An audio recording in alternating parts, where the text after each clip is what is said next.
नमस्कार। देर हो चुकी है और मेडिकल में एक स्थिति आती है हाइपोग्लाइसेमिया, ब्रेन में ब्लड ग्लूकोज का कम होना, लेकिन शायद प्रभात जी, आनंद जी, पाठक जी ने कुछ खाने की व्यवस्था करी होगी, शुगर लेवल नॉर्मल हो गया होगा। लेकिन दूसरी स्थिति होती है पैरासिम्पैथेटिक स्टिमुलेशन, खाने के बाद गैस्ट्रोइंटेस्टाइनल ट्रैक्ट में ब्लड चला जाता है, नींद आती है। उसका इंतजाम मेरे पास है। मैं कोशिश करूंगा कि पूरे व्याख्यान के दौरान आपको नींद नहीं आए और शायद नहीं आएगी। आज की चर्चा पे कैंसर के पे रखा गया था, जिसमें मैंने कहा know your life and lifestyle, no more to modern epidemic.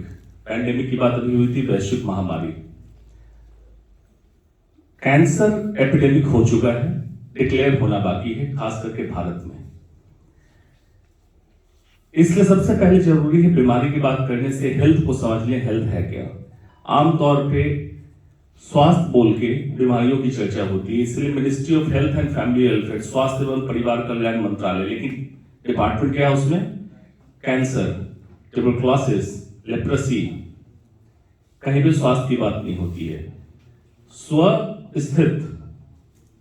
स्व में स्थित रहना, अपने आप में स्थित रहना ही स्वास्थ्य है। मतलब जैसे आप नॉर्मल नेचुरल हैं, ये रह जाएं, वही आप स्वस्थ हैं। स्वास्थ्य की कोई परिभाषा नहीं है। हमारा मॉडर्न साइंस कहता है physical, mental and spiritual wellbeing. Spiritual मैंने जोड़ा है, ये हमारे मेडिसिन एक्सेप्ट नहीं करता है अभी, बट ये एक्सेप्ट करता है not mayor absence of disease. सिर्फ बीमारियों का नहीं होना स्वास्थ्य नहीं है, या बीमारी को ठीक कर देना, डॉक्टर ठीक कर देता है, उसके बाद किसी व्यक्ति को कहते स्वस्थ हो गया, ऐसा नहीं है। शारीरिक, मानसिक एवं आध्यात्मिक, जो आनंद जी ने टॉपिक बताया। आयुर्वेद में कहा गया सम दोष समग्निश सम धातु बल क्रिया प्रसन्न आत्मेंद्रिय मना स्वस्थति दिए। इतना बृहद दोष, अग्नि, धातु, मल, क्रिया, आत्म इंद्रिय मन, इसकी चर्चा हमारे मॉडर्न साइंस में आत्मा, इंद्रिय और मन की चर्चा नहीं है अभी तक। इन सब का समावेश, समन्वय, संतुलन में रहना ही स्वास्थ्य है। जीवन शैली में गड़बड़ी से जो बीमारियां हो रही है टॉप, खास करके हिंदुस्तान में, हाइपरटेंशन, डायबिटीज, हार्ट अटैक और कैंसर। हाइपरटेंशन सभी लोग जानते हैं, ब्लड प्रेशर का बढ़ना, diabetes, uncontrolled sugar, heart attack and emperor of all the maladies, सारी बीमारियों का महासम्राट कैंसर। सबसे पहला सवाल, आमतौर पे मैं थोड़ा बेसिक इसलिए भी ले चल रहा हूं, कुछ डॉक्टर के अलावा भी लोग हैं, कैंसर क्या है ये पूछा जाता है। और आमतौर पे लोग मानते हैं कि कैंसर मतलब कोई अभिशाप, कर्स, कहीं मंदिर मस्जिद नहीं गया, ऐसा कुछ हुआ होगा। आंसर है नॉर्मल सेल। एक यूनिट, एक इंसान के शरीर का यूनिट सेल कहते हैं। जैसे ये घर है, बिल्डिंग है, इसमें कई ईंटें लगी हैं, कई ईंटों को लगने से एक दीवार बनी, कई दीवारों को लगने से एक कमरा, कई कमरों को बनाने से एक बिल्डिंग बनती है। सिमिलरली कई सेल को जोड़ने से टिश्यू, टिश्यू को जोड़ने से ऑर्गन, ऑर्गन को जोड़ने से ह्यूमन बॉडी।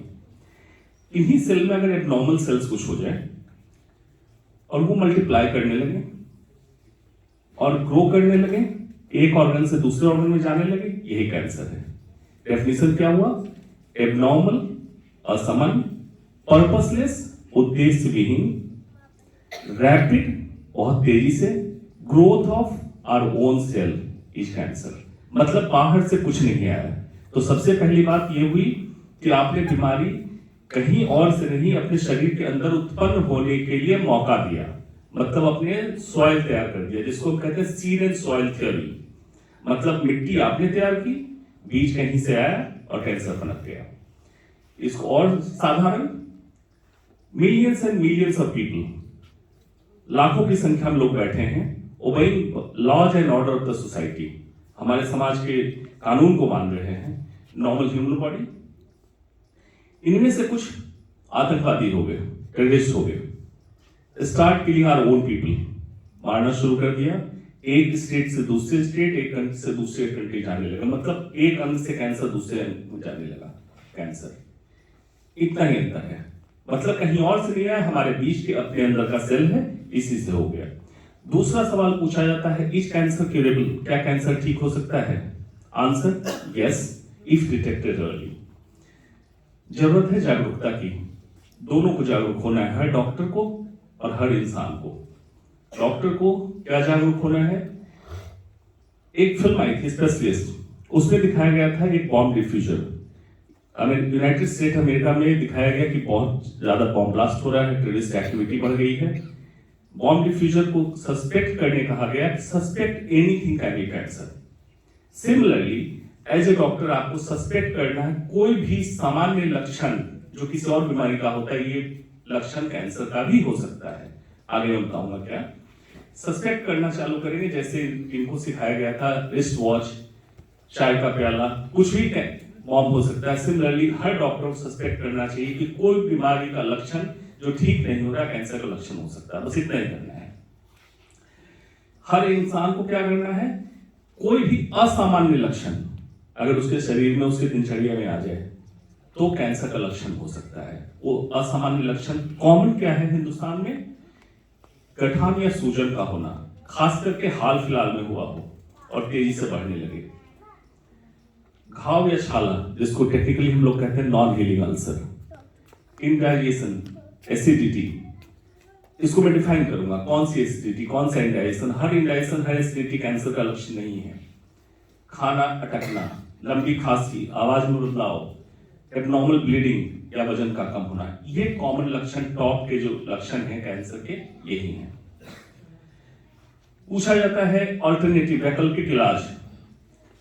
इस तस्वीर को या कार्टून को देख के समझ सकते हैं इशारा किसकी तरफ है, जो क्लेम करता है हर चीज का इलाज, जिनको चैलेंज भी मैं दे चुका हूं। आप लोग आयुर्वेद के डॉक्टर हैं, डिग्रीधारी वैद्य का कोई जवाब नहीं है। आप लोग अपने स्पाइन को मत झुकाइए बेगैरत, बेडिग्री के लोगों के बीच। ये आयुर्वेद को बदनाम कर रहे हैं। यहां पे कैंसर का इलाज नहीं है। कैंसर कहा गया लाइफस्टाइल डिजीज, क्यों? सिर्फ 5 से 10% कैंसर जीन से रिलेटेड है, बाकी 90 से 95% आपके वातावरण में है। उसमें से डाइट, खाना आपका 30 से 35%, तंबाकू 25 से 30%, इन्फेक्शन 15 से 20, ओबेसिटी 10 से 20, अल्कोहल 4 से 6, अदर्स 10 से 15। तो जो ये भ्रांति है कि कैंसर एक जेनेटिक डिजीज है, सिर्फ 5 से 10% कैंसर जेनेटिक है, बाकी सारा हमारे वातावरण में है। इसलिए आपको अपने लाइफ एंड लाइफस्टाइल को जानना जरूरी है। इसलिए मैंने शुरुआत की थी no your life and lifestyle. Life की 3 बातें समझनी है आपको। मीनिंग ऑफ लाइफ, मतलब जीवन का मतलब क्या है। पर्पस ऑफ लाइफ, उद्देश्य क्या है। आउटकम ऑफ लाइफ, परिणाम क्या चाहते हैं अपने जीवन से। लाइफस्टाइल, नेचुरल चाहते हैं, आर्टिफिशियल चाहते हैं, स्वाभाविक या प्राकृतिक जीवन शैली चाहते हैं या कृत्रिम जीवन शैली चाहते हैं। इसमें आपकी आदत, आपका एटीट्यूड, आपका टेस्ट, मोरल स्टैंडर्ड मतलब नैतिक पैमाना, मापदंड, इकोनॉमिक लेवल, ये डिसाइड करता है आपकी लाइफ कैसी होगी, लाइफस्टाइल कैसी होगी। कहा जाता है man is the product of heredity and environment. जो जीन माँ बाप से मिला उसको हम बदल नहीं सकते हैं, जो वातावरण और जो आपकी चॉइस है वो आपके हाथ में, आप उसको बदल सकते हैं। इसको आधुनिक महामारी करार दे दिया जाएगा। मैं बहुत पहले से कह रहा हूँ, करीब 16-18 साल से कह रहा हूँ, by 2020 India is going to be the global capital of cancer. और आज केसेज इतने बढ़ चुके हैं, डिक्लेयर होने के कगार पे है। 2025 तक इसको डिक्लेयर करना ही पड़ेगा, इंडिया कैंसर की राजधानी बन जाएगा 2025 तक। Cancer can happen to anyone. लोग पूछते हैं क्या सबको हो सकता है? ये एक ऐसी बीमारी है जो बिना caste, creed, religion, race, state, country किसी का दायरा नहीं समझता है। युवराज सिंह, मनीषा कोइराला, लिजा रे, राकेश रोशन, अरुण कुमार, इरफान खान, स्टीव जॉब्स, शरद पवार, नरगिस दत्त, मतलब सेलिब्रिटी से सेलिब्रिटी, कॉमन से कॉमन किसी को हो सकता है। इसलिए हर समय कहा जाता है prevention is better than cure, रोकथाम इलाज से बेहतर है। इसलिए बीइंग ए डॉक्टर आपका मेन फोकस रोकथाम पे होना चाहिए। इलाज तो आप कर ही देंगे कि उसके लिए आपकी ट्रेनिंग होगी। इन द डिजिटल एरा आपको लग रहा होगा फिर इस तरह की जरूरत क्या है, गूगल पे सारी इन्फॉर्मेशन है। जहां 5G नहीं चलेगा वहां क्या करोगे, अगर जैमर लगा दिया जाएगा। बीइंग ए डॉक्टर आपको ये पता होना चाहिए डॉक्टर का मतलब क्या है। वैद्य आप लोग समझते हैं, लेकिन जितने छात्र हैं, अगर डॉक्टर का एक्चुअल लिटरल मीनिंग, शाब्दिक अर्थ कोई मुझे बता सकेगा?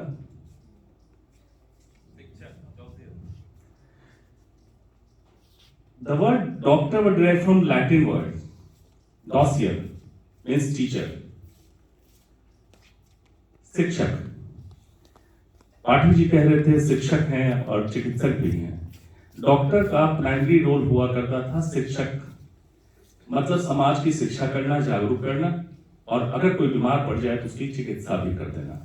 लेकिन आज आधुनिक युग में थोड़ा रोल रिवर्सल हो गया है, चिकित्सा करना ही रह गया, दूसरा रोल खत्म हो गया है।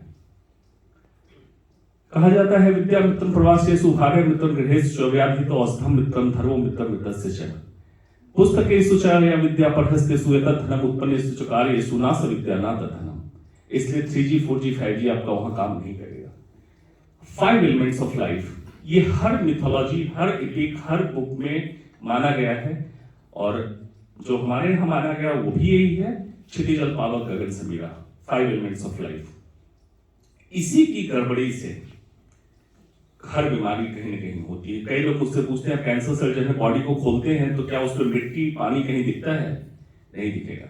उसकी गड़बड़ी से एलिमेंट्स कहा गया है इसको। कैसे होता है? क्षिति पहले लेते हैं। एक छठ पूजा है, इधर भी आपके यहाँ मनाई जाती होगी, मोस्ट इको फ्रेंडली फेस्टिवल, जिसमें क्षितिजल पावक गगन समीरा का जहां संतुलन समावेश होता है वहीं पे पूजा होती है, और कोई भी ऐसी चीज नहीं लगाई जाती जो आज के हिसाब से नॉन बायोडिग्रेडेबल हो, मतलब प्लास्टिक का इस्तेमाल या कोई बाहर की चीजों का इस्तेमाल। ये अगर छठ पूजा के कॉन्सेप्ट को समझ ले तो बहुत सारी बीमारियों से हम ऐसे भी बच जाएंगे। क्षिति धरती से निकली हुई चीजों को ही हम खाते हैं किसी भी फॉर्म में, डायरेक्ट या इनडायरेक्ट। कहीं न कहीं से हम उस एलिमेंट को ही अंदर ले जाते हैं अपने पोषण के लिए। तो पहली चीज मैंने कहा था 30 से 35% आपके खाने की खराबी के कारण कैंसर हो रहा है। पहली चीज डाइट। कहा गया अन्नपूर्णे सदा पुण्य शंकर प्राण बल्लभे ज्ञान वैराग्यम सिद्धर्थम भिक्षाम देहि च पार्वती। लेकिन आज फास्ट फूड का जमाना है। हमारे प्रशांत जी कह रहे थे जल्दी खाना, वो भी फास्ट फूड है, और ये भी फास्ट फूड है। इसको मैं कहता हूं nutritional poverty, fast food culture को। ये पोषण के हिसाब से गरीबी है, ये अमीरी नहीं है। इसको जो लोग कॉपी कर रहे हैं ये सोच के कि अब जल्दी से गए और फास्ट फूड लेके खा ले आप अमीर डिक्लेयर हो जाएंगे, ये गरीबी है। इसको जंक फूड कहा जाता है। जिन्होंने ईमेल देखा होगा उसमें जंक मेल का मतलब होता है जो आपके काम का नहीं हो, कचरा हो। और इस जंक फूड को खाने से मोटापा, डायबिटीज, हार्ट डिजीज और कैंसर जैसी बीमारियां होती है। मॉडर्न साइंस ने प्रूव कर दिया है। मॉडर्न मेडिसिन कहता है एसिडिटी और फैटी फूड खाने से एसिडिटी, हार्टबर्न, हार्ट डिजीज और कैंसर होता है। श्रीमद् भगवद गीता 17वें अध्याय 9वें श्लोक में लिखा है कटु अम्ल लवण अति उक्ष्ण तीक्ष्ण दुक्ष्ण विदाहिनी आहारा ससेष्टा दुख शोक मयापदा। बहुत कड़वा, बहुत तीखा, बहुत रूखा खाने से दुख और शोक की प्राप्ति होती है। उस समय हो सकता है कैंसर इसकी बीमारी नहीं रही हो। इसलिए मॉडर्न मेडिसिन हर समय रिसर्च करता है, दोबारा ढूंढता है, मतलब ये चीजें कहीं रखी हुई है, हमें ढूंढने की जरूरत है। चाणक्य ने कहा था भोजे भोजन शक्ति चरति शक्ति वीरांगना विभो दान शक्ति सरना अल्पस्ते तत्सफलम। किसी को अच्छा भोजन मिल जाए, भोजन पचाने की शक्ति हो जाए, किसी छोटी तपस्या का फल नहीं है। बाइबल में कहा गया था गॉड क्रिएटेड एडम और उसको बता दिया था क्या नहीं खाना है। उसके बाद उससे कहा गया कि अपना फ्रेंड तैयार करो। Adam was not able to search, तो ईव को गॉड ने मैन के, एडम के रिब्स और फ्लेश से बनाया, इसीलिए कहा था वुमैन डिराइव्ड फ्रॉम मैन। ये बाइबल में लिखा हुआ है, जेनेसिस चैप्टर 1:27 वर्स। उसके बाद इसको छोड़ दिया गया। बाद में सरपेंट मतलब सांप ने ईव को कन्विंस कर लिया एडन गार्डन का एप्पल खाने के लिए, जिसको गॉड ने मना किया था। खुद खाया और एडम के लिए लेके आई। जब एडम को कहा गया खाने के लिए तो कहा कि गॉड ने मना किया, इसे नहीं खाना है। लेकिन एज जो आज भी होता है कि अपनी पत्नी के सामने पति झुक जाते हैं। एडम भी झुका और उसने एप्पल खाया, इसीलिए मर्द के गले में एडम्स एप्पल हो गया। ये जो निकला हुआ रहता है इसको एडम्स एप्पल बाइबल में डिस्क्राइब किया। इसके बाद गॉड अपीयर हुए और उन्होंने कहा जो तुम्हें मैंने शक्ति दी थी, लॉन्ग लाइफ, इंट्रोस्पेक्शन, फोरसाइटेडनेस, दूरदर्शिता की, ये मैं वापस ले रहा हूं क्योंकि तुमने इस गार्डन का फ्रूट खाया। इसका संदर्भ ये है कि कहीं भी खाने की महत्ता को हर धर्म में, हर रिलीजन में, हर मिथोलॉजी में डिस्क्राइब किया गया है। ऐसा क्या हुआ कि हम फास्ट फूड की तरफ इतना भागे? भारत के नक्शे को देखें, व्यंजन की विविधताएं, north to south, east to west, हर स्टेट की, हर राज्य की एक विविधता है और उसमें, उस खाने में कोई भी ऐसी चीज नहीं है जो आपको नुकसान करे। हर खाने में हल्दी डलेगी, हर खाने में प्रोटीन, कार्बोहाइड्रेट और फैट का एक कॉम्बिनेशन और बैलेंस कॉम्बिनेशन होता है। सैचुरेटेड फैट कम होगा, कॉम्प्लेक्स कार्बोहाइड्रेट भी होगा। लेकिन इसको छोड़ के जब हम फास्ट फूड पे गए तभी हम न्यूट्रिशनल पॉवर्टी की तरफ बढ़े। Indian food high fibre food है, green leafy vegetables, fresh fruits हमारे यहाँ खाने में होता है क्लासिकल इंडियन फूड में। आजकल पॉइजनस वेजिटेबल की बात होगी। जब मैं सब्जी खाने करता हूँ, खास करके दिल्ली में, तो समस्या ये होती है, आपने देखा होगा टेलीविजन पे प्रोग्राम चला था, यमुना खादर की सब्जियां जहरीली निकली, तो वहां की बात मैं नहीं कहता हूँ, शायद बनारस या सारनाथ में ऐसा नहीं होगा। दिल्ली वालों के लिए मैंने सोल्यूशन दिया था बालकनी फार्मिंग, जिसमें आप सॉइल टेस्ट करके अपनी फार्मिंग कर सकते हैं अपने बालकनी में। दूसरा है भूख, खाने में क्या खाना है, कब खाना है। आपको डिफरेंस समझना होगा भूख और वासना में, difference between hunger and lust. एक पॉसिबिलिटी हो सकती है, आपने खाना खाया है, अभी क्रॉस कर रहे थे, पिज्जा का देख गया, आपने खा लिया, समोसे की खुशबू आ गई, आपने खा लिया, ये वासना है, भूख नहीं है। भूख है, भूख न देखे झूठी बात, नींद न देखे टूटी खाट, इश्क न देखे जात को जात। अगर इस तरह की भूख लगे तभी खाना खाएं, अदरवाइज खाना ना खाएं। शुद्ध भारतीय भोजन में बार बार क्यों कह रहा हूं? ज्यादा फाइबर एंटी कैंसर, हरी सब्जी एवं फल एंटी कैंसर, हल्दी एंटी कैंसर। प्रशांत जी, ये मेरा इंटरनेशनल पेपर पब्लिश है, P53 हाइपरमिथाइलेशन को रिवर्स करती है हल्दी, और ये मॉडर्न साइंस ने लैबोरेटरी में प्रूव भी कर दिया। पहले हमारे पास ये था, लेकिन इसमें एक और खास बात है, जो एक्सट्रैक्ट बना के देते हैं उसमें गुणवत्ता कम हो जाती है। इंटैक्ट जब देते हैं, इस पे आनंद जी से कई बार मेरी चर्चा हुई कि इसका मतलब है हल्दी में और भी कुछ कंपोनेंट है जो अभी साइंस ने डिस्कवर नहीं किया है, कुरकुमिन सिर्फ नहीं है, क्योंकि इंटैक्ट हल्दी में रिवर्सल ज्यादा हुआ और एक्सट्रैक्ट से कम हुआ है। अजवाइन, लौंग, अदरक, लहसुन औषधि का काम करती है, इसलिए इसको हर खाने में आप डालें। क्षिति के बाद जल माना जाता था निःशुल्क है, प्योर है, डिटॉक्सिफाइंग है, विषरहित है, इसलिए कहा जाता था कि 1/20वां हिस्सा आप अपने वजन का 1/20वां हिस्सा पानी पिए। मतलब 60 किलो का व्यक्ति कम से कम 24 घंटे में 3 लीटर पानी पिए, 80 किलो का 4 लीटर पानी पिए। लेकिन आज क्या हो गया? न फ्री रहा, न शुद्ध रहा, न विषरहित रहा, जल खुद दूषित है। एक बार मैं ऐसे विज्ञान का विद्यार्थी था, उसी के बाद मेडिकल में आ गया, लेकिन पैदाइश परवरिश गंगा के तट पे हुआ। दिल्ली में मैं कहीं से लौट रहा था, फ्लाइट से मैं अपना घर ढूंढ रहा था, मेरा कौन सा घर है। दिल्ली एक कंक्रीट का जंगल बाटी जी दिखता है, सिर्फ बिल्डिंगें दिखी। मेरा घर जो बचपन में था, सामने गंगा थी, बगल में बागीचा था, गौशाला था, उसी पे एक रचना लिखी थी, उसकी बीच की 4 पंक्तियां ये है, ये उस एक बच्चे का जिसने गंगा के तट पे जीवन बिताया हो और दिल्ली में पत्थरों के बीच रह रहा हो। बीच की 4 पंक्तियां थी, पत्थरों के इस शहर में एक पत्थर था मेरा, ना थी गैया, ना था बछड़ा, ना था बागीचा मेरा। क्षीर बन था, दूध पैकेट में मिलता है, नीर बन था, पानी बॉटल में। क्षीर बन था, नीर बन था और बदकिस्मत मेरा, ना थी हरियाली यहाँ, ना था वो दरिया मेरा, ना था वो दरिया। पानी पीने का समुचित समय, बहुत सारे इस पे रिसर्च पेपर है, कल से भी बात हो रही थी कि कब पीना चाहिए कब नहीं पीना चाहिए।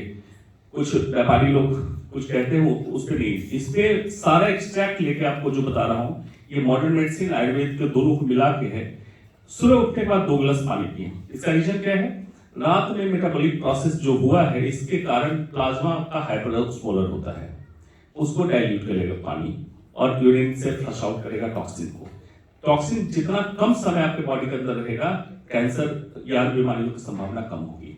स्नान से पहले पानी पी लें, दोपहर के खाने से पहले पानी पी लें।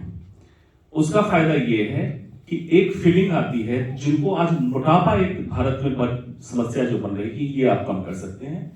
खाने के 2 घंटे बाद तक पानी ना पिए, जिसका रीजन क्या है? मॉडर्न साइंस में, आयुर्वेद में इसका रीजन नहीं मिला है, कई बार बात हुई है।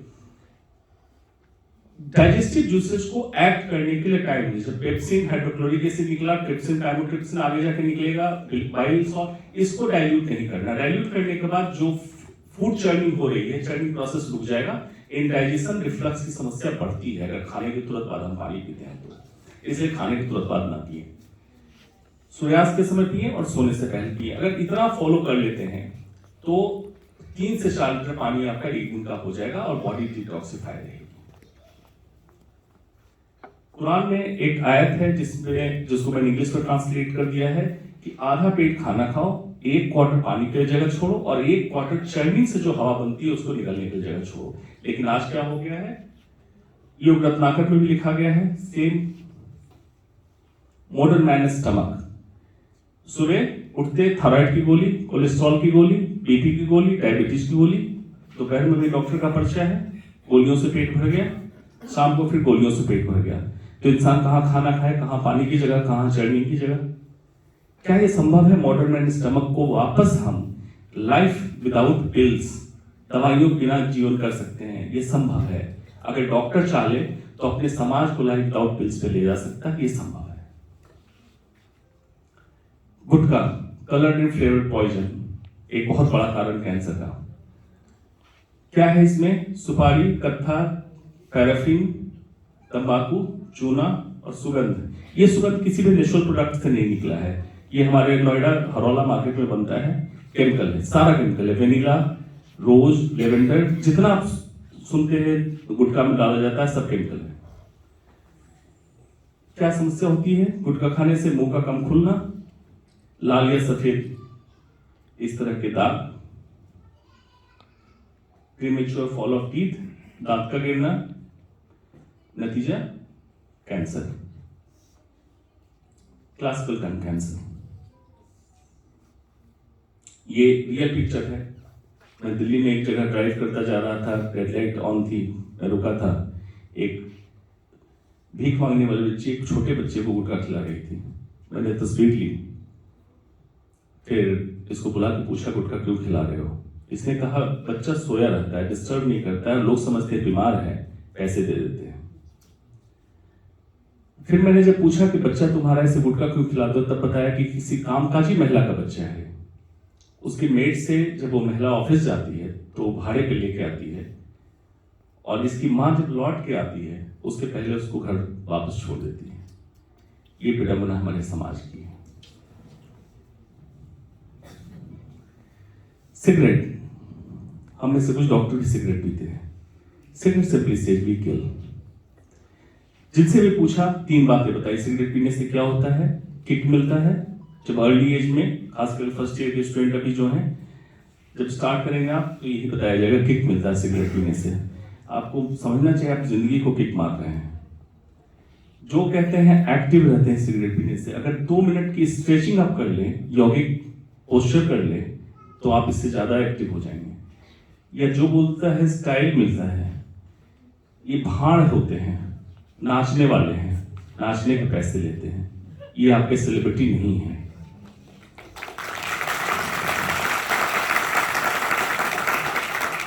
$365 दिन सेल चल रही है सिगरेट पे। एक सिगरेट आप, जब से मैंने प्रेजेंटेशन चालू किया था 2 रुपए की मिलती थी पनामा, अब ये सिगरेट मिलती है 18 से 20 रुपए की।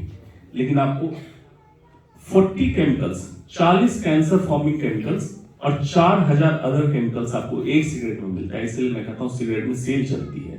आप एक किक के ले लेते हैं, लेकिन इतने जहर आपके शरीर के अंदर चले जाते हैं। और ये जहर कौन से हैं मालूम? ऐसे भी जहर है सीवर गैस में मिलते हैं, टॉयलेट क्लीनर में मिलते हैं, इंसेक्टिसाइड में मिलते हैं, ये आपको फ्री में सिगरेट में मिल जाते हैं। सिगरेट से टॉप टू बॉटम इतने हेल्थ रिस्क है। टोबैको एंड ड्रग्स को इतने साइकोलॉजिकल डिसऑर्डर्स में डाला गया है। दूसरी एक रचना लिखी थी जिसमें बड़ा लड़ाई चल रही थी अंदर हिंदुस्तान के अंदर। बीच की लाइन थी, बट गया है हिंदुस्तान, गुटखा बीड़ी खैनी पानी में उलझ गया है इंसान। तो मेरे दोस्तों ने कहा कहाँ बटा है? मैंने कहा सीमा की रेखाओं को न देखो, वहां तो चलते तीर कमान, बट गया है हिंदुस्तान, बट गया है।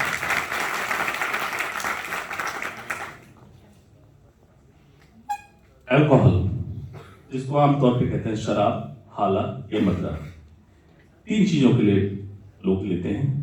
पहली feeling, I am the king, पीने के बाद ऑल इज वेल। तीसरी, नो टेंशन, बिंदास है भाई, चाहे कितना भी गम रहा हो। Health risk top to bottom, body में हर जगह अल्कोहल का हेल्थ रिस्क है। श्री रविंद्र राय बच्चन, अमिताभ बच्चन के पिताजी ने एक रचना लिखी मधुशाला। तो लोगों ने कहा कि उन्होंने तो कहा है कि मधुशाला में शराब पीना चाहिए और पीनी चाहिए, अच्छी चीज है। उन्होंने लिखा था, मधुर भावनाओं की सुमधुर नित्य बनाता हूं हाला, भरता हूं इस मधु से अपने अंदर का प्यासा प्याला। एक बरस में एक बार ही जगती होली की ज्वाला, एक बार ही लगती बाजी जलती दीपों की माला। दुनिया वालों किंतु किस दिन आमदरालय में देखो, दिन को होली रात दिवाली रोज मनाती मधुशाला। उन्होंने कभी भी पब बार की बात नहीं की थी, शराब की बात नहीं की थी, उन्होंने प्यार मोहब्बत और समाज की बात की थी, इसलिए उनको बदनाम ना करे। महात्मा गांधी ने कहा था, alcohol is not the answer to life question. तो विजय माल्या ने जब किंगफिशर लॉन्च किया, बियर का ब्रांड, तो महात्मा गांधी को कोट करके लिखा, at least it helps you to forget the question, तुम्हें भुलाने में मदद तो करता है। तो मैंने जब प्रेजेंटेशन चालू किया तो इन दोनों को कोट करके लिख दिया, at least you can invest that time in search for the answer. उतना समय लगा दो जितना पीने में लगाते हो जवाब ढूंढने में। आज क्या हुआ, डिमोनेटाइजेशन के बाद हुई, गांधी जी आपके नोट पे है, विजय माल्या नोट लेके भागा हुआ है, देख लीजिए कि इसको फॉलो करना चाहिए। क्या हुआ, मानव का विकास माना जाता है डार्विन थ्योरी के हिसाब से चौपाया जानवर था, 2 पांव के आया। आज फिर उसको वैसाखी की जरूरत हो गई है in the form of gutkha, cigarette, sharab. Conscious mind इस लेवल पे है, spirituality brings to your super conscious mind, और अल्कोहल आपको सबकॉन्शियस माइंड में बेहोश मदहोश करता है, नीचे लेके आता है। पेट आपका अपना है। ये तस्वीर कोणार्क टेम्पल भुवनेश्वर, बाबू भाई आपको याद होगा। इस माना जाता था कि इस कुएं का पानी ऐसा कुछ था कि कोई भी स्किन डिजीज हो, इस पानी से लोग नहाते थे, स्किन डिजीज ठीक हो जाती थी। लेकिन ओवर पीरियड टाइम इंसान ने इसमें इतनी गंदगी डाली, प्लास्टिक की बोतल से लेकर सारा कुछ, कि कुआं खुद बीमार हो गया। आपका पेट यही है। इन कुदरत ने बहुत अच्छा पेट बना के दिया कि आप बीमार ना हो, लेकिन आप उसमें कचरा डालते डालते डालते उसको डस्टबिन बनाते बनाते अपने को बीमार कर लेते हैं। पेट आपका अपना है, ध्यान आप ही को देना पड़ेगा। Every time you eat or drink you are either feeling disease or fighting it, आप ही ध्यान रखिएगा। सारांश, क्षिति जल का क्या हुआ, खाना पीना, शुद्ध भारतीय भोजन, हरी सब्जी फल, खा ना, कुरकुरे चिप्स, फास्ट फूड, गुटखा, पी ना, शराब, सिगरेट, बीड़ी। इसके बाद हमारे फाउंडेशन के एक मेंबर ने कहा कि डॉक्टर साहब ये भी कोई जिंदगी, आप सब तो बंदी करा रहे हो, कुछ तो रहने दो, चॉइस आपकी है। ये 400 साल का बरगद का पेड़ है, गिविंग शेल्टर टू अदर्स। ये 100 साल का पुराना कछुआ है, जिंदा है मरा है पता नहीं चल रहा है। तो आप कौन सी जिंदगी जीना चाहते हैं? कुछ समाज को दे के जाएं, या आप बड़े हैं जीवित हैं, किसी को फर्क ना पड़े, कौन सी जिंदगी चाहिए देख लीजिए। एक समस्या भारत की हो गई है, इंसान जब बच्चा होता है तो इस तरह से सीधा होता है, जैसे जैसे बड़ा होता जाता है उत्तर प्रदेश खाली होता जाता है, मध्य प्रदेश बड़ा होता जाता है और दक्षिण प्रदेश लड़खड़ाने लगता है, तो घुटना बदल देते हैं डॉक्टर। तो उसको आपको ध्यान देना है कि मध्य प्रदेश अगर बढ़ रहा हो तो बीमारी का कारण होगा। भारत में 2 बीमारियां कॉमन हो गई है, कुपोषण, मोटापा। और वैज्ञानिक अब शोध में लगे हैं ऐसी ट्रॉली बनाने के लिए कि जो आपके टमी को आगे पहले ले चले। ऐसा हुआ क्यों? दिनचर्या देखिए तब की क्या थी। ये हमारे दादाजी के समय की दिनचर्या है। सूरज की किरण निकलती थी, उनकी दिनचर्या पूरी होके मॉर्निंग वॉक करके लौट रहे होते थे। आज दिल्ली में जाइए, 10 बजे का समय होगा, बाप भी सो रहा होगा, बेटा भी सो रहा होगा। दिनचर्या बदल रही है। लाइफ कंपास हो गया है, ऑफिस घर, घर ऑफिस, और उसके बीच अगर कुछ है तो 3M है, मॉल, मूवी, मदिरा। दिल्ली की यही कहानी है। इस दिनचर्या में मोटापा तो आएगा। इस मोटापे के कारण हाइपरटेंशन, डायबिटीज, हार्ट अटैक और पैरालिसिस जैसी बीमारियां बढ़ी। और अगर रॉन्ग डाइट, टोबैको, मोटापा, अल्कोहल चारों मिल जाए तो कैंसर पक्का है। हाइजीन, प्रॉपर माउथ केयर, बहुत कम लोगों को ट्रेनिंग है। डॉक्टर साहब बैठे तिवारी जी, डेंटल ट्रीटमेंट या डेंटल केयर, लोग समझते हैं जब दांत सड़ जाएगा तो उखड़वाने के लिए जाना है। ये नहीं है। डेंटल केयर प्रिवेंशन एक चीज होती है जिसके कारण बहुत सारी बीमारियों से बच सकते हैं। प्रॉपर हैंड हाइजीन, कॉन्स्टिपेशन, कब्जियत नहीं होनी चाहिए। प्राइवेट पार्ट हाइजीन महिलाओं के लिए, खास करके श्रद्धा बैठी हैं, गायनिकोलॉजिस्ट का बहुत बड़ा रोल है। बच्चियों को कैसे प्राइवेट पार्ट हाइजीन अर्ली से सिखाएं ताकि ह्यूमन पैपिलोमा वायरस से बचें और कैंसर सर्विस से उनका बचाव हो सके, जिसके लिए वैक्सीन दिया गया है। रेगुलर एक्सरसाइज, कई लोग कहते हैं रेगुलर एक्सरसाइज नहीं हो पाती है। उनसे मैं कहता हूं good habit are as addictive as bad habit and lot more rewarding. सिर्फ आपको एक बार कोशिश करने की जरूरत है अच्छी आदत डालने की। एक बार डाल लीजिएगा, हो जाएगा। ईश्वर ने एक एंट्री पोर्टल दिया हमें, मुंह के अंदर खाना उतारने के लिए, कुछ भी लेने के लिए, पीने के लिए, खाने के लिए एक रास्ता है। उससे मेटाबॉलिक प्रोसेस होके जो विकार निकलेगा उसके लिए 4 एग्जिट पोर्टल दिया, मल, मूत्र, पसीना और सांस। डॉक्टर का छोड़ दीजिए, डॉक्टर कहीं से डाल देगा, आईवी लाइन भी डाल देगा, कहीं से डाल देता है, नेचुरल जो प्रोसेस है। लेकिन आज हम इससे डालना बढ़ा दिए। मल मूत्र तो किसी तरह से आप निकाल लेते हैं, लेकिन कितने व्यक्ति हैं जिनको पसीना निकलता हो और सांस तेजी से चलती हो, ये रुक गया। तो क्या करना है आपको? प्राणायाम, योगासन, इसको ऐड करना है आपके लाइफ प्रोसेस में ताकि डिटॉक्सिफाई करें, रिटेन CO2 को निकालें, पसीने से रिटेन टॉक्सिन्स निकलेंगे। और बाकी आप रेगुलर मल और रेगुलर मूत्र। कैसा होना चाहिए पेशाब का रंग? As close to water as possible, slightly straw colour, पुआल के रंग का, बहुत हल्का। बहुत पीला है तो टॉक्सिन है।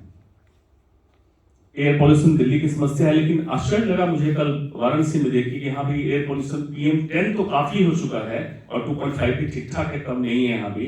इसलिए भारत में एयर पॉल्यूशन एक बड़ी समस्या बन चुकी है। अगली समस्या है मोबाइल।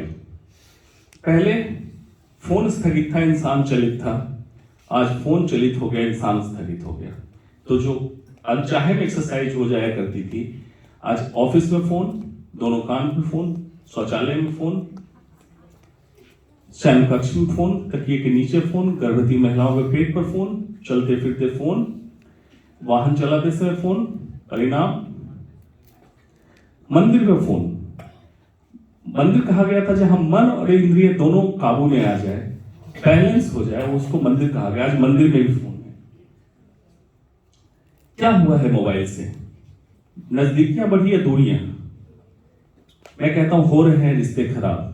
आधुनिकीकरण के दौर में कहीं बैठे हैं लोग, अपने व्हाट्सएप ग्रुप पे लगे हुए हैं, फेसबुक, यूट्यूब, इंस्टाग्राम पे लगे हुए हैं, ऑफिस में चलते। पहले क्या था? अपनापन। जब आप काम करके आते थे, घर में बैठते थे, लोगों से एक दूसरे से बातचीत करते थे। आपकी काल्पनिक दुनिया नहीं होती थी, रियल प्रमाणिक दुनिया होती थी। आज काल्पनिक दुनिया में इंसान कहीं और खोया है, वहीं से कंपैरिजन चल रहा है। साइंस कहता है रेडियो फ्रीक्वेंसी वेव्स का over excitement, over emission, over brain exposure से चिड़चिड़ापन, बेचैनी, अनिद्रा, और रिसर्च अभी ऑन है ब्रेन ट्यूमर। WHO का रिसर्च चल रहा है, 30 साल पूरे होने को है उस डाटा को। ब्रेन ट्यूमर का इंसिडेंस बढ़ा है रेडियो फ्रीक्वेंसी वेव्स के ओवर एक्सपोजर से। बहुत सारे टीवी पे प्रोग्राम भी आया इस पे। रिकमेंडेशन है लैंडलाइन फोन का जहां हो सके इस्तेमाल करें। लेकिन आपको आश्चर्य होगा आज बहुत सारे घर से लैंडलाइन फोन खत्म कर दिए गए। अधिकतम 30 मिनट मोबाइल का इस्तेमाल करें एक दिन में, 24 घंटे में 30 मिनट। शायद ही इसमें कोई लोग होंगे जो एक दिन में 30 मिनट से ज्यादा इस्तेमाल ना कर रहे हो। लो बैटरी लो सिग्नल हो इस्तेमाल ना करें। मोबाइल गर्म होने लगे इस्तेमाल ना करें। ड्राइविंग के समय इस्तेमाल ना करें, क्योंकि जब एक टावर से दूसरे टावर पर सिग्नल जंप करता है तो रेडियो फ्रिक्वेंसी वेव तेजी से इमिशन आता है। एक बहुत अच्छी किताब है, यंगस्टर्स को मैं रिकमेंड करूंगा, जरूर पढ़िए। Dopamine molecules of more. क्या होता है स्क्रीन पे? स्क्रीन पे मैक्सिमम टाइम आप टिके रहते हैं। आज टेक्नोलॉजी में आपको बताने लगा है कितनी देर स्क्रीन टाइम आपका रहा है per day.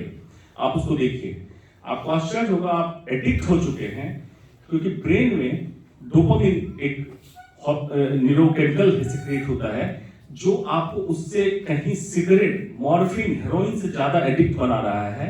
WhatsApp, Facebook, Instagram, YouTube, Amazon की खरीदारी पे ये बहुत बड़ी मार्केटिंग गिमिक है, इसलिए इसको ध्यान से समझें। आसान गेम नहीं है जितना आप समझ रहे हैं मोबाइल या स्क्रीन, ये बहुत तरीके से आपके घर में घुस चुका है।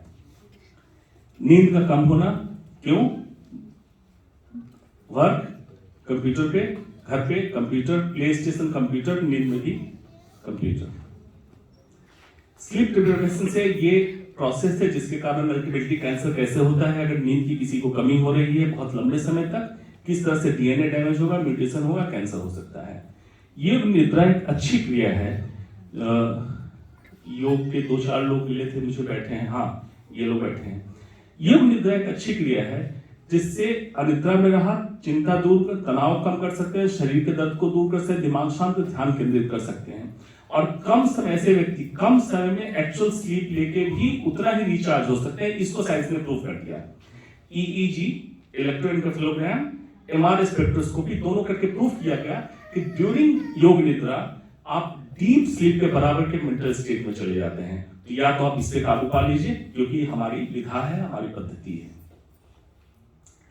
ड्यूरिंग स्लीप आपका मन मस्तिष्क ऐसा होना चाहिए, और अगले दिन सूरज जब जगे तो just like a tender leaf, एकदम हरे कच्चे कली पत्ते की तरह आप फ्रेश तरोताजगी से जगें। अगर ऐसे जगते हैं तो समझिए आपकी नींद अच्छी रहेगी।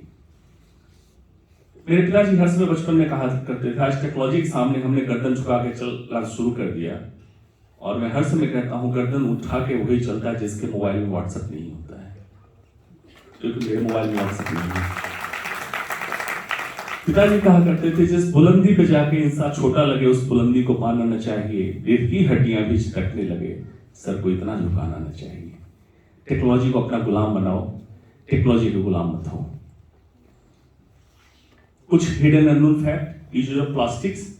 आपके घर में आज जब जाएं तो जरा नजर घुमा के देखिएगा कि कौन सी ऐसी जगह बची है जहां प्लास्टिक नहीं है।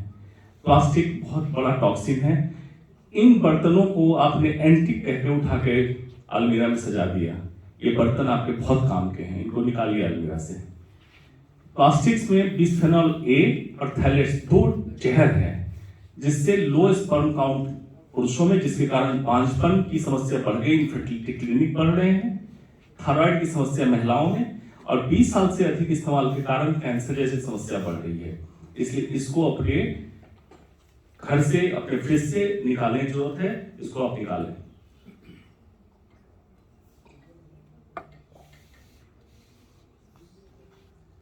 माइक्रोवेव रिसर्च जारी है, जिसमें माना जा रहा है कि माइक्रोवेव के एक्सेसिव यूज से फ्री रेडिकल्स बन रहे हैं, और फ्री रेडिकल के एक्युमुलेशन से DNA damage, ultimately cancer. Insecticide और फर्टिलाइजर एक्सेसिव यूज से इससे कैंसर केसेस बढ़े हैं। और भटिंडा पंजाब में एक जगह है जहां के डॉक्यूमेंट कर दिया गया रिसर्च करके कि वहां पे सॉइल में एक्सेसिव फर्टिलाइजर और इंसेक्टिसाइड की मात्रा हो चुकी है, और कैंसर केसेस बहुत ज्यादा बढ़ गए हैं।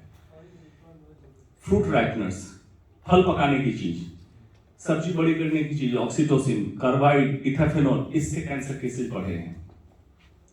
तनाव, पावक पे आ जाएगी, क्रोध, anxiety, jealous, revenge. Optimum stress human life के लिए चाहिए, न टू मच न टू लेस। पहला स्ट्रेस के कारण है पूछ। कहीं आप गए, आपको किस तरह से सम्मान मिला, पूछा गया, या पूछ भैंस निकल जाती है। अहंकार वहीं रुका है, मुझे ढंग से ना पूछा। औरतों में डायमंड उसका बड़ा, मेरा छोटा। क्या हम जब बचपन में जैसे थे, स्वच्छंद, उन्मुक्त, तनाव रहित, आज हम रह पाते हैं? हर कारण के पीछे हम समस्या ढूंढते हैं। रिएक्शन टू एन एक्ट, ये प्रतिक्रिया आपकी हो सकती है, इसको समस्या बना सकते हैं, इसको अवसर बना सकते हैं। वर्क को या तो आप बोर्डम लें, फ्लो में करें, एंजाइटी में करें। रिकमेंडेड है चैलेंजिंग वर्क लें, फ्लो में करें। फियर फैक्टर, हर इंसान डरा हुआ है। अधिकतम लोग भय की स्थिति में जी रहे हैं। भय किसी चीज का हो सकता है आपके मन में। कुछ दुस्साहसी हो गए हैं, निर्भय हो गए हैं। क्या एक स्थिति ऐसी बन सकती है अभय हो जाए? न भय न निर्भय। ये मेरे मित्र हैं, इनके हिसाब से हंसना मना है। कहा गया है अर्थाः भवन्ति गच्छन्ति लभ्यते च पुनः पुनः पुनः कदापि न आएति गतं तु नवयोगनम। धन आएगा चला जाएगा, फिर प्राप्त कर लोगे। एक बार जो समय मिल गया चला जाएगा, दोबारा नहीं आएगा। हंसना एक महाऔषधि। ओशो ने कहा था लाफ्टर इज मेगा मेडिसिन। आप हंसो, खुल के हंसो। व्यक्तिगत फायदे, शारीरिक फायदे। हेड एंड नेक एरिया की जितनी मांसपेशियां हैं, इसके लिए कोई डंबल, कोई ट्रेडमिल नहीं बनाया गया है, न बन सकता है। हंसने से चेहरे पे झुर्रियां देर से आएंगी। मानसिक डोपामिन, एंडोर्फिन, ऑक्सीटोसिन और सेरोटोनिन जैसे केमिकल ब्रेन में निकलते हैं, जिसके कारण आपका मूड अच्छा रहता है, डिप्रेशन नहीं होता है, एंजाइटी नहीं होती है। सामाजिक फायदे, जब हंस के आप लोगों से मिलते हैं, बातचीत करते हैं, वाकई आप हंसते हैं तो एक पॉजिटिव वाइब्स निकलता है, लोग आपके दोस्त बन जाते हैं। और पारंपरिक फायदे, माना जाता है जहाँ हंसी खुशी का माहौल, वहाँ धन धान सुख संपदा की प्राप्ति होती है। करके देखने में हर्ज नहीं है। एक हफ्ते हंस के घर में देखें, अगर अच्छा न लगे तो बंद कर दीजिएगा।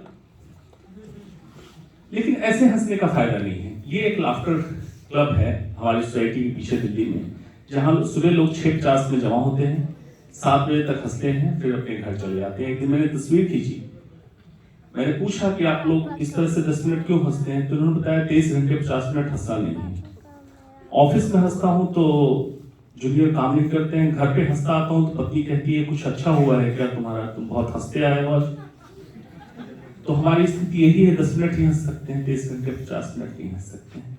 ऐसे हंसने का फायदा नहीं है। Be spontaneous in your life, love yourself. खास करके महिलाओं से मैं कहूंगा, पुरुषों को भी चाहिए लेकिन महिलाओं को ज्यादा।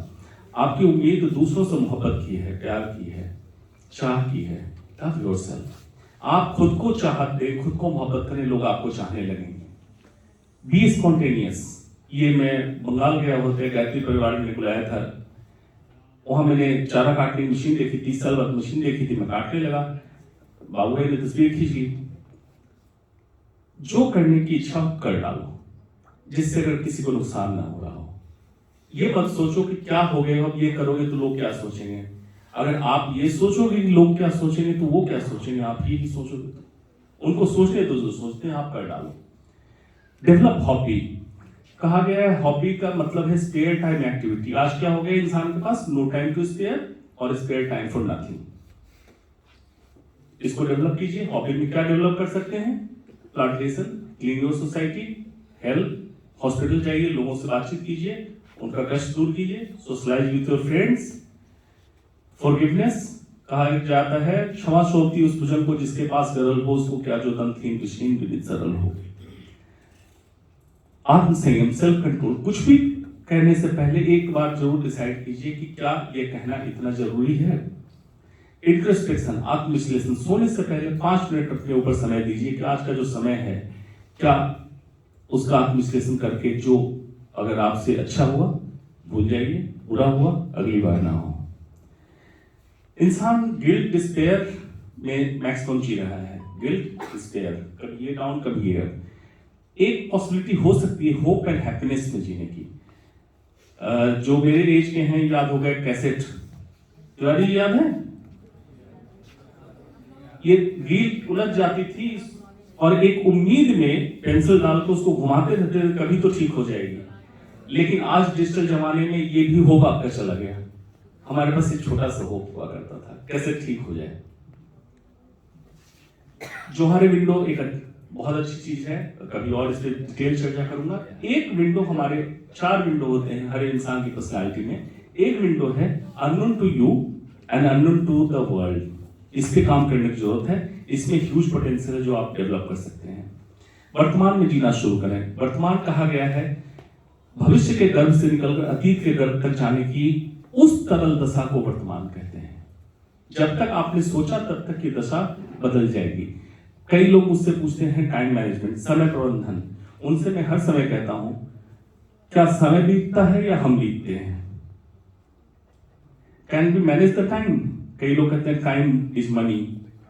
उनसे भी मैं कहता हूं कि समय रुका है, हम बीतते हैं। प्रेजेंट, वर्तमान, most fluid and dynamic state, सबसे सहज, सरल और तरल अवस्था जो है उसी को वर्तमान कहते हैं। अगर आप इसको जी सकते हैं, इसलिए टाइम मैनेजमेंट कहा जाता है, not management of time. You can't manage time. अभी मैं आपको बता रहा था समय प्रबंधन, ना कि समय का प्रबंधन। समय का प्रबंधन संभव नहीं है, आप अपना प्रबंधन कर सकते हैं, समय के साथ तालमेल बिठा सकते हैं। Manage yourself and synchronise with the time, वही एक सॉल्यूशन है। प्रेजेंट में जीने के लिए स्टेट ऑफ माइंडफुलनेस बहुत जरूरी है। बुद्ध ने कहा था, do not dwell in the past, do not dream of the future, concentrate the mind on the present moment. न भविष्य की सोचो, न अतीत की सोचो, सिर्फ वर्तमान में जियो। माइंडफुलनेस किसी समय हो सकती है, जब आप सो के जगते हैं, शावर ले रहे हैं, ड्राइव कर रहे हो, खाना खा रहे हो, कहीं भी आप माइंडफुलनेस मतलब सचेतन की अवस्था में रहना है आपको।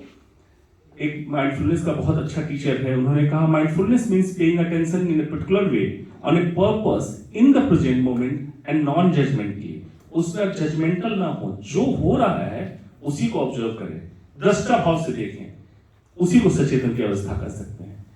उन्होंने बताया कि व्हाट माइंडफुलनेस इज नॉट, क्योंकि कई लोग डिस्क्राइब कर देते हैं कि ये हो रहा है तभी माइंडफुलनेस कहेंगे, ऐसा नहीं है। जो हो रहा है उसी पे माइंडफुलनेस रखना है। जापान में ओकिनावा एक स्टेट है, वर्ल्ड में 6 ब्लू जोन डिसाइड किए गए, जो 100 साल से ऊपर अधिकतम लोग जहां जीवित हैं। एक जगह है जापान में ओकिनावा, जहां 100 साल से सबसे अधिक लोग जीवित हैं, 142 साल के लोग भी वहां हैं।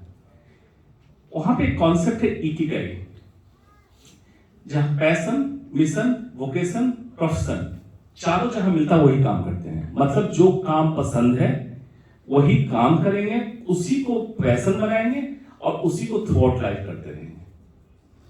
मतलब नौकरी अलग, घर अलग और क्या बोलते हैं, रिस्पॉन्सिबिलिटी, उत्तरदायित्व अलग, ये नहीं, एक ही कर देते हैं चारों चीजों को। तो वहां पे हेयर ब्रश भी जो फीमेल कॉस्मेटिक के लिए इस्तेमाल करती हैं, जो बनाती है, best brush in the world है वो, कॉस्टलेस्ट ब्रश। तो एक ब्रश भी अगर कोई पूरे दिन में बना रहा है तो उसकी इनकम कई गुना ज्यादा है, क्योंकि उसका पैशन भी वही है, प्रोफेशन भी वही है, इकिगाई। मौका मिले, इस पर बड़ी अच्छी किताब है, पढ़िएगा। दूसरी कौन चीज है वहां, इचिगो इची, जापान का एक कॉन्सेप्ट है, the art of making most of every moment. जिस मोमेंट में आप हो उसको टालने की स्थिति में मत जियो, उस मोमेंट को मैक्सिमम एंजॉय करो, मैक्सिमम उससे एक्सट्रैक्ट कर लो, क्योंकि अब तो उसमें हो। उसको टालने की स्थिति में जब हम जीते हैं तो हमें बर्डन, बोझ महसूस होता है। Eight the end of day हम फटीग महसूस करते, थके हुए महसूस करते, जैसे किसी ने आपको जबरदस्ती कराया हो। इचिगो इची कहता है enjoy every moment of life. कई लोग कहते हैं समस्या आ जाती है सर, उनसे कहता हूं बिकॉज यू आर ह्यूमन, जानवर को समस्या नहीं आती है। ह्यूमन लाइफ रोलर कोस्टर होता है। रोलर कोस्टर देखा है, जो ऊपर नीचे होता रहता है। अगर अप होगा तो डाउन होगा, डाउन है तो अप आएगा, निश्चिंत रहो। क्यों? जो डॉक्टर है वो समझे, ईसीजी में फ्लैट लाइन आ जाए तो इंसान मरा होता है, अगर लाइन ऊपर नीचे ही जाएगी तभी इंसान जीवित रहेगा। तो जीवित इंसान हो और इंसान हो, इसलिए अप डाउन आएगा, उससे डिस्टर्ब मत हो। बुद्ध ने कहा था 4 गैर सत्य, दुख समुदाय दुख का कारण है, दुख निवारण संभव है, दुख निवारण है तो अष्टांगिक मार्ग का पालन करना। तो दुख है तो खत्म नहीं होगा। हेल्थ एंड हैप्पीनेस कहा जाता है कि happiness is a way towards health. इनमें समझना है अंतर, आनंद और सुखवाद, हैप्पीनेस एंड हेडोनिज्म। सुखवाद कभी आनंद नहीं देगा, आनंद सुखवाद नहीं है। Think yourself, happiness is journey और destination, happiness is not a destination. ये जर्नी है, सतत यात्रा है, उसी को आनंद कहते हैं। बिलीव इट और not, it is not money और सर्कमस्टांसेस। कोई ऐसी स्थिति नहीं बनेगी या इतना पैसा नहीं होगा जो आपको आनंद देगा। बारबरा वॉल्टर्स ने डेविड गेफिन, बहुत बड़ा बिलियनर इंडस्ट्रियलिस्ट है अमेरिका का, उसका इंटरव्यू किया, पूछा कि now that you are a billionaire are you happy? अब तो इतने बड़े अमीर हो गए, क्या खुश हो गए? तो उसका जवाब था, anyone who believes money makes you happy doesn't have money. मतलब जो ये जानता है या चाहता है या सोचता है कि मनी हो, पैसा होगा तो खुश हो जाएगा, इसका मतलब उसने पैसा देखा नहीं है। Path to happiness, meaning, gratitude and authenticity, तीन ही पाथ बताया। कैरोलिन मिस एक इंट्यूटिव जर्नलिस्ट है अमेरिका की, जो इंडिया में आके हमारा कुंडलिनी सिस्टम, चक्र सिस्टम और मेडिटेशन स्टाइल को सीख के गई। उसने एक किताब लिखी, इनविजिबल पावर ऑफ चक्रा, कई समय में पढ़ी है, उसी की लाइन ही है। सेल्फ एक्चुअलाइजेशन एक स्टेट है जो मास्लोज ने नीड हायरार्की थ्योरी में बताया था, जब आपको बेसिक फिजियोलॉजिकल नीड, खाना पीना मिल जाए, सेफ्टी मिल जाए, लव बिलोंगिंगनेस मिल जाए, स्टीम मिल जाए, तो आपको सेल्फ एक्चुअलाइजेशन के स्टेट पे आते हैं। और मेरा ये मानना है कि हर डॉक्टर एक सेल्फ एक्चुअलाइज स्टेट पे पहुंच जाता है, उसके पास ये सारी चीजें मिल जाती है। तो आपको समाज के लिए काम करना है। What can be change? Genetics आपका 50% डिटरमिन करता है, आप चेंज नहीं कर सकते हैं। आपके कंट्रोल में 40% है और इस सर्कमस्टांस 10% है, ये भी आप कंट्रोल नहीं कर सकते हैं। तो बेसिकली 40% पे आपका हक है, उतने पे ही आप काम करें। एक यात्रा, self to non self. Mahatma Gandhi ने कहा था, best way to find yourself is to lose yourself in the service of others. और डॉक्टर को तो जरूर करना चाहिए। सीक लर्निंग, नेल्सन मंडेला ने कहा, education the most powerful weapon which you can use to change the world. इसलिए सतत कुछ ना कुछ पढ़ते रहो। एक्सप्रेस ग्रेटिट्यूड, जो भी आपको कुछ कहे सिखाए। स्पीक वेल टू अदर, कहा था, think kind, be kind and act kind. Never make excuse, India में कहा जाता है इसको टोपी transfer. 99% of failures come from the people who have the habit of making excuses. Benjamin Franklin ने कहा, he that is good for making excuses seldom good for anything else. इसलिए excuse मत बनाइए कि ऐसा नहीं हो रहा है इसलिए हो रहा है। Avoid social comparison, never seek approval from others, be a good listener, develop habit of pranayam। इसमें प्राणायाम जो मॉडर्न साइंस देखता है, इसको deep breathing, exhalation, washes out toxin, decreases heart rate, BP, decreases blood acidosis. इन सब करने के लिए क्या संभव है? एक स्थिति हो सकती है आसक्त की, दूसरी विरक्ति, तीसरी अनासक्ति। कैसे संभव है? समाधान is GOD, God. Be generator of yourself, organiser and destroyer. Be Brahma of yourself, generator in the morning. आप पूरे दिन का प्लान कर लें, क्या आज करना है। Organiser Vishnu in the day time, जो प्लान कर लिया उसको पालन करें। आपके दोस्त आएंगे शेषनाग की तरह, समुद्र की लहरें आएंगी गिराने के लिए, आप उसको पालन करें जो सुबह डिसाइड किया। एंड बी डिस्ट्रॉयर्स, संहारक इन द इवनिंग, शिव का रूप ले लें। जो भी द्वेष, क्लेश, एंजाइटी वर्क प्लेस पे डेवलप हुआ उसको छोड़ के तब घर जाइए। Develop positive stress. East west में हर समय मैं यही डिफरेंस बताता हूं। पश्चिम ने हमें ज्ञान सिखाया, विज्ञान सिखाया, लेकिन आत्महत्याएं भी सिखाई। पूरब हमारे यहाँ परम ज्ञान है, आत्मक्रांति, आत्म साधना, क्योंकि हम ज्ञान विज्ञान भी सीख रहे हैं। अगर हम इन दोनों को मिला दें तो आत्महत्याएं हम कम कर सकते हैं हिंदुस्तान की। और परम ज्ञान, आत्मक्रांति, आत्म साधना भी हिंदुस्तान से जगेगी। हमें सिर्फ जरूरत है कि अपने विधाओं को समझें और उसको जगा के रखें। टू कंक्लूड, बॉडी के लिए डूज, शुद्ध भारतीय भोजन, स्वच्छ जल, व्यायाम, नींद, hygiene, don't fast food, tobacco, alcohol, sedentary lifestyle, stress. अगर इतना करते हैं तो यम नियम आसन आपका हो जाएगा। माइंड के लिए positive emotion, meditation, sleep, be social, help others. Negative emotion छोड़ना है, jealous, anger, depression, anxiety, stress. अगर ये करते हैं तो प्राणायाम, प्रत्याहार हो जाएगा। सोल के लिए connect yourself to super power, think you are answerable to yourself at the end of your life. ये अगर करते हैं तो धारणा, ध्यान, समाधि आपकी पूरी हो जाएगी। और ये अगर पूरा करते हैं अष्टांग योग आपका पूरा हो जाएगा। इंसान की जरूरतें कितनी है? मन की शांति, सुखाची भोजन, चैन की नींद। बाकी की मेहनत और मुशक्कत दिखावे के सामर्थ्य को इकट्ठा करने में जाया करते हैं। जरूरतें बहुत कम है और जिंदगी बहुत सीमित। अगर इसको हम कर लेते हैं तो सच्चित आनंद, absolute truth, absolute bliss, absolute joy की प्राप्ति होगी। और ये खास करके यंगस्टर से मैं कहूंगा कि वर्कशॉप की तरह आज करके देखना कि आप कर पाते हो। बॉडी के लिए कितने लोग हैं ऐसे बैठ लेंगे? Very good. बनारस वाकई स्वस्थ है। कितनी लड़कियां ये कर लेंगी?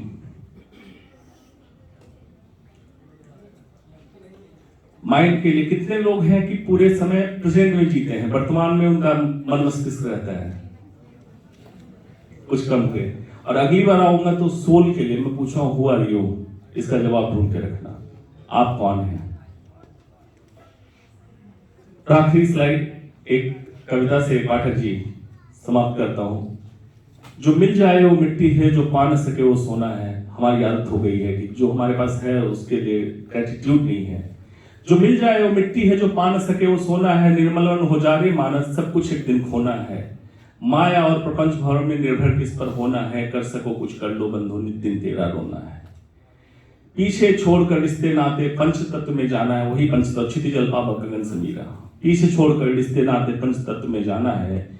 राम नाम का बीन बजाकर बस स्वाहा हो जाना है। फिर भी उलझन क्लिष्ट जीवन और तेरा कटु व्यवहार। चित्त भेदती हृदय चीरती तीक्ष्ण रुक्ष और नरसंहार। सरल सादगी, समाधान क्या है फिर? सरल सादगी जीवन यापन, नित दिन ना हो मारंबार। प्रेम भाव दया कर्म सहिष्णुता और परोपकार। प्रकृति स्नेह मधुरवाणी संतुलित और सरल विचार। मझधार ना आएगा अरे, हो जाएगी नैया पार, हो जाएगी नैया पार। ओम सर्वे भवन्तु सुखिनः, सर्वे सन्तु निरामयाः, सर्वे भद्राणि पश्यन्तु मा।